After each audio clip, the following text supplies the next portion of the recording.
Então, pessoal, bem-vindos a mais uma aula. Hoje nós vamos começar a discutir a antropologia forense, ou a antropologia voltada já para o campo do direito. De modo geral, quando se fala em antropologia, as pessoas pensam sempre na antropologia social, na etnoantropologia, mas quando a gente pensa no direito, a abordagem mais comum dentro do campo jurídico é a antropologia forense, ou antropologia que nós consideramos médica, antropologia física. É um tipo de antropologia que ela é voltada para a identificação de ossadas, de criminosos. Então essa antropologia forense é o ramo da medicina legal, ela é uma variação bastante distante da antropologia social, mas ela é parte do campo da antropologia social, do direito e da medicina legal. Se a gente fosse pensar num tripé daquilo que significa antropologia por direito, seria medicina legal, antropologia social e análise jurídica desse tipo de inter-relação. Essa antropologia forense, sua tarefa principal dentro do campo do direito vai ser a identificação do ser humano através de um processo técnico-científico sistematizado. Pela imagem que vocês veem aí, vocês veem um antropólogo forense analisando uma ossada, e essa ossada tem como objetivo, nessa análise de ossada, tem como objetivo descobrir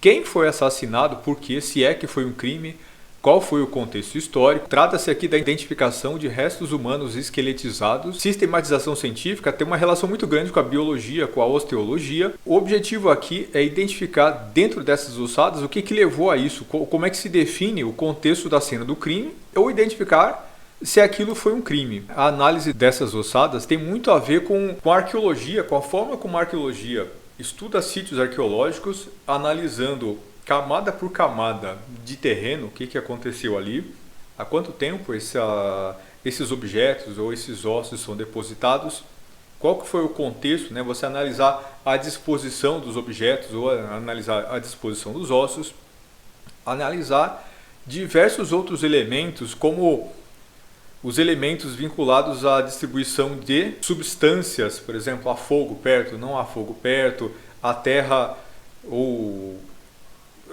a matéria que está em volta do objeto ou da ossada, como é que ela interagiu com o meio ambiente, como é que ela envelheceu, como é que ela deixou de envelhecer.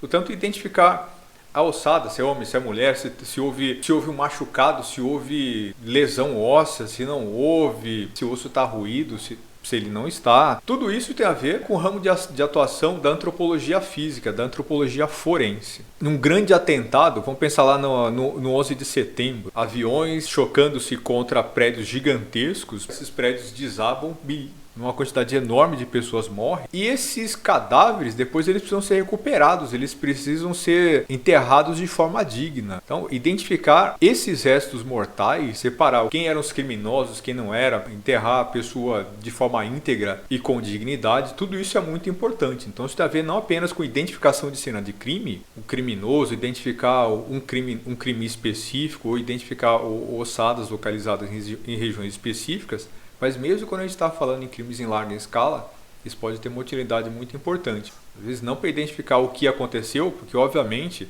do ponto de vista visual, lá no atentado às Torres Gêmeas, todo mundo sabia o que tinha acontecido. Então não se estava tentando identificar ali qual era o crime que aconteceu, né? A ideia é você usar a antropologia forense para dar um enterro digno para as pessoas que ali estavam, né, para aquelas vítimas. Então a medicina forense vai fazer isso muito bem, mas a antropologia forense também tem bastante ferramentas para identificar esse tipo de situação. Então pense que lá na arqueologia, né, nos estudos de antropologia física, a identificação de restos mortais de humanoides primitivos, ela precisa muitas vezes lidar também com esse tipo de situação.